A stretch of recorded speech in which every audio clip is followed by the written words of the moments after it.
শরিয়া। শরিয়া আসার পর শরিয়া টানে যাওয়ার কোনো সুযোগ আছে? শরিয়া বামে যাওয়ার কোনো সুযোগ? শরিয়াকে ওভারটেক করে সামনে যাওয়ার কোনো সুযোগ? শরিয়াকে রেখে পিছনে যাওয়ার কোনো সুযোগ? ইয়া আইয়ুহাল্লাযীনা আমানু দুখুলু ফিস-সিলমি কাফা ওয়া লা তাত্তাবিউ খুতুওয়াতিশ শাইতান। আল্লাহ তাআলা স্পষ্ট ভাষায় বলেছেন, ইসলাম আসার পর জীবনের সব ক্ষেত্রে ইসলাম মানতে হবে। ইসলামের বাইরে যা কিছু আছে সব শয়তানি পথ, শয়তানি পথ। কোন মুসলমান ইসলামের বাইরে কিঞ্চিও যেতে পারে না। কিন্তু আজকে সমস্যা কি জানেন? ইসলামরে আমরা বানিয়ে ফেলেছি গরিবের বউ, শরিয়াকে আমরা বানিয়ে ফেলেছি, আমরা না মানে আমরা সবাই মানি, আমাদের দেশের মানুষ বিশেষ করে মুসলমানরা গরিবের বউ। উদাহরণটা এই পবিত্র ময়দানে দেওয়া খারাপ, তারপরও বলি গরিবের বউর এলাকার সবাই ভাবে গেছে। তো ইসলাম আমরা মনে করি যেখানে সুবিধা ওখানে ইসলাম, আর যেখানে দেখা গেল ইসলাম আসলে আমি পেট পূজা করতে পারবো না, ইসলাম আসলে পারবো না, ইসলাম আসলে আমি চুরি করতে পারবো না, ইসলাম আসলে আমি আমি আমার ব্যাংক ব্যালেন্স বেশি বাড়াতে পারবো না, ওই জায়গায় খাওয়ার ক্ষেত্রে ইসলাম, ঘুমানোর ক্ষেত্রে ইসলাম, হজের ক্ষেত্রে ইসলাম, নামাজের ক্ষেত্রে ইসলাম, আর রাষ্ট্র পরিচালনার ক্ষেত্রে আব্রাহাম লিঙ্কন। এটা কি ইসলাম মানা নাকি তামাশা? যুবকরা, বিশেষ করে যুবকরা বলে ইসলাম মানা নাকি তামাশা? ইসলাম আসার পর আমার সাথে সবাই একবার বলেন ইসলাম।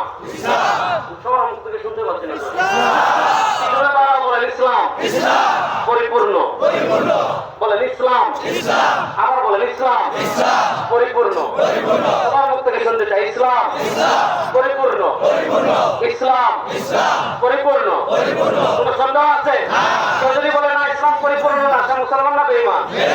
কেউ যদি বলে ইসলাম পরিপূর্ণ না, তার দাড়ি যত লম্বা হোক আর যে যত সিজদা দেয়, তার কপালে যদি সিজদার দাগও পড়ে যায়, কিন্তু তার বিশ্বাস যদি তাকে শরিয়া পরিপূর্ণ না, তার বিশ্বাস যদি তাকে ইসলাম পরিপূর্ণ না, তার বিশ্বাস যদি তাকে আমি শরিয়া মানি না, সে সারা রাত নামাজ পড়লেও সে কাফের, সে সারা জীবন তাহাজ্জুদ পড়লেও তার ঈমান নাই। আপনার ফতোয়া দিয়ে গিয়েছি, কেউ যদি শরিয়া পূর্ণ মনে করে, কেউ যদি বলে জীবনের কোন ক্ষেত্রে শরিয়া থেকে ব্রিটিশ ভালো, জীবনের কোন ক্ষেত্রে শরিয়া থেকে আমেরিকা ভালো, জীবনের কোন ক্ষেত্রে শরিয়া থেকে গণতন্ত্র ভালো, জীবনের কোন ক্ষেত্রে শরিয়া থেকে সমাজতন্ত্র ভালো, জীবনের কোন ক্ষেত্রে শরিয়া থেকে ধর্মনিরপেক্ষতা ভালো, সে সারা রাত তাহাজ্জুদ পড়লেও তার ঈমান নাই। সে সারা রাত তাহাজ্জুদ করলেও তার ঈমান বলেন। আমাদের কাছে দল বড় না ঈমান বড়? একমত তো সবাই? আমাদের কাছে দল বড় না ঈমান বড়? নেতা বড় না ঈমান বড়? বলেন না দেশ বড় না ঈমান বড়? আমাদের বিশ্বনবীর জীবন থেকে আমরা শিখেছি, রাসূল করিম সাল্লাল্লাহু আলাইহি ওয়াসাল্লাম তিনি মক্কা ছিলেন, মক্কা পৃথিবীর শ্রেষ্ঠ জায়গা, তিনি মক্কা ছেড়েছেন ঈমানের প্রশ্নে। রাসূল করিম সাল্লাল্লাহু আলাইহি ওয়াসাল্লাম এবং